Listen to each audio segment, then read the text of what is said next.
আল্লাহ তাআলা যে কোরআন নাজিল করেছেন এটা কি মৃত ব্যক্তির জন্য না জীবিত ব্যক্তির জন্য? কথা বলে না। মৃত ব্যক্তির জন্য নাকি জীবিত ব্যক্তির জন্য? জীবিত ব্যক্তির জন্য। 50 বছর হায়াত পেয়েছে, তার মধ্যে 35 বছর কোরআনের বিরোধিতা করেছে। যেই দিন থেকে সে যুবক হয়েছে, যেই দিন থেকে সে বুঝতে শুরু করেছে সেই দিন থেকে কোরআনের বিরোধিতা করেছে। আর যখন ওই জালেম মৃত্যুবরণ করে সাথে সাথে তার চতুর্পাশে কোরআন তেলাওয়াত আছে না নাই? কথা বলে না। সারা জিন্দেগি কোরআনের বিরোধিতা করেছে, কিন্তু মৃত্যুবরণ করলে তার নামে কোরআন তেলাওয়াত করা হয়, কি ফায়দা হবে? লা ফায়দা, কোনো ফায়দা হবে না। শুধু তাই নয়, এমনও আমি দেখেছিলাম, বেশি না, আপনাদের এই যে চৈতন্যগলি কবরস্থানে আমি ওই দিন যখন গেলাম দেখলাম একটা কবরস্থানের মাথার কাছে 29 পারার প্রথম পৃষ্ঠাটাকে লেবেটিং করে ঝুলিয়ে রাখা হয়েছে। কি ফায়দা হবে? কথা বলে না। কথা বলে না, কোনো ফায়দা হবে? যদি এমন হতো তাহলে প্রত্যেকটা মৃত ব্যক্তির কাফনের সাথে একটা একটা করে কোরআন ঢুকিয়ে দিত। জোরে বলুন ঠিক কি না? হ্যাঁ, সারা জিন্দেগি কোরআনের বিরোধিতা করেছে, আর মৃত্যুবরণ করার সাথে সাথে কি দেয়? কোরআনের আয়াত দেয়, আরো বলে আমল নামা। কি দেন? আমল নামা লিখে দেন। আর আমরা কি আমল নামা লিখে দিব? তার আমল নামা তো সে নিজে লিখে নিয়ে যাবে। আওয়াজ করে বলুন ঠিক কিনা?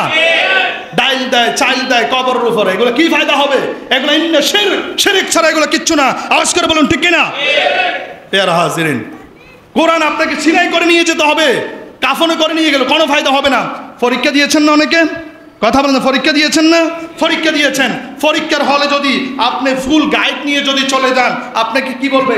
যারা হল গার্ড দিচ্ছে তারা বলবে দেখে দেখে লেখো। কথা বলেন না? বলবে দেখে দেখে লেখো বলবে। দেখে দেখে যদি আপনি নকল করেন, ধরা খাইলে সাসপেন্ড আছে না নাই? অসম্মান আছে না নাই? লাঞ্ছনা আছে না নাই? তাহলে দুনিয়াটা হচ্ছে পরীক্ষার স্থান। এখানে আপনি যতটুকু ইবাদত করবেন ততটুকুই আপনার সাথে যাবে। কবরের সাথে যদি আপনাকে কোরআন দিয়ে দেওয়া হয়, এই কোরআন ফেরেশতারা দেখবে না, এই কোরআন ওই মুহূর্তে কোনো কাজে আসবে না। আওয়াজ করে বলুন ঠিক কি না? ডাল দেয়, চাল দেয়, কথা বলে না। এগুলো তো আপনি খাবারের অপচয় করতেছেন, কারণ এই ডাল আর চাইলে কি কোনো কাজে আসবে? বিশ্বনবী সাল্লাল্লাহু আলাইহি সাল্লাম যখন একটা গোরস্থানে দিয়ে যাচ্ছেন, কবরের মাছ দিয়ে যাচ্ছেন, সাথে সাথে খেজুরের ডাল ভেঙ্গে কবরের মধ্যে দিলেন।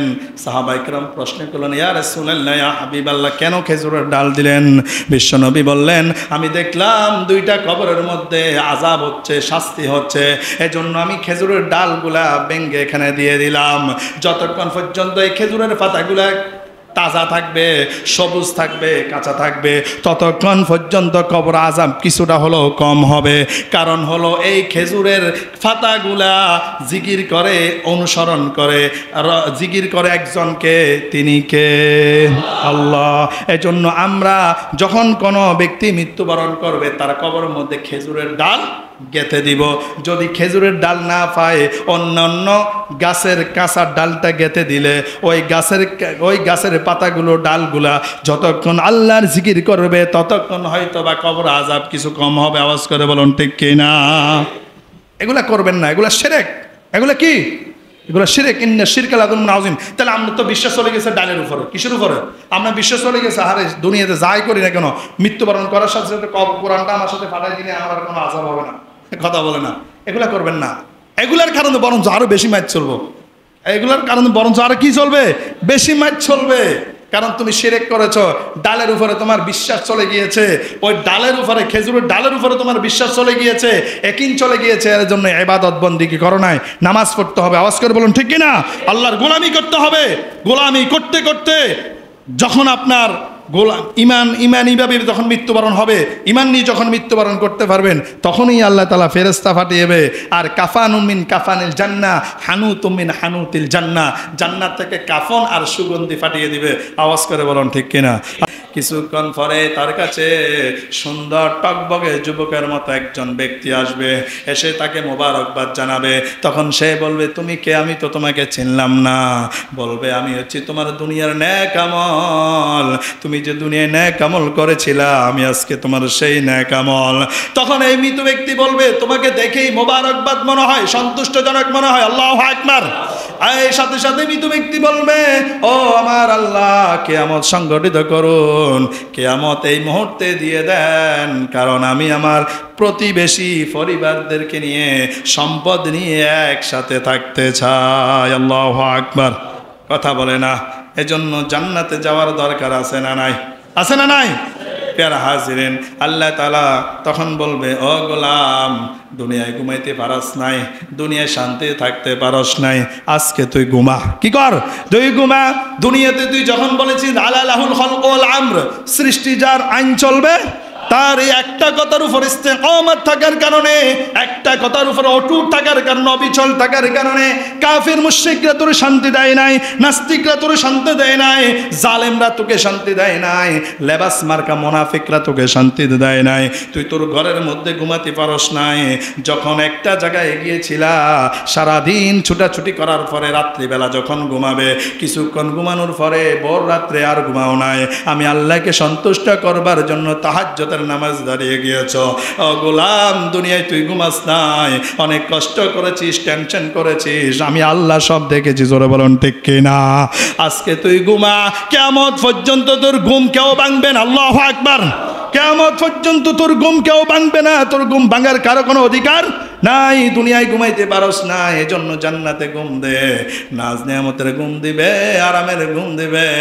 যখন ইসরাফিল আলাইহিস সালাম কিয়ামতের দিন সিংহায় ফুৎকার দিবে, তখন বলবে, কে আমার ঘুম ভাঙালো, কে আমার ঘুম ভাঙালো? মনে হবে সে মাত্র কয়েক সেকেন্ড ঘুম গিয়েছে। আল্লাহু আকবার। এরকম কবর অবস্থা চাই কি চাই না? কথা বলে না, চাই কি চাই না? তাহলে নামাজ পড়ার দরকার আছে না নাই? নামাজ পড়ার দরকার আছে না নাই? ইবাদত বন্দেগী করার দরকার আছে না নাই? রোজা রাখার দরকার আছে না নাই? জুলুম করার দরকার আছে না নাই? বউ ফিটাবার দরকার আছে না নাই? অন্যের সম্পদ নষ্ট করার দরকার আছে না নাই? কথা বলে না? হ্যাঁ, এটাই তো করি আমরা। কথা বলে না? এটাই তো করি। বললো একটু তো একটু বেশ কমালে ফিটা আছে না নাই? কথা বলে না? আছে না নাই? না, বউ ফিটানো যাবে না, বুঝাইতে হবে। কি করতে হবে? বুঝাইতে হবে। হ্যাঁ, মাঝে মধ্যে একটু বেশি বেলাইনে চলে গেলে হালকা করে একটু থাপ্পড় মারলেও মারা যায়, তবে এমন আঘাত করা যাবে না যে আঘাত করলে তাকে হাসপাতালে নিতে হবে। আওয়াজ করে বলুন ঠিক কিনা?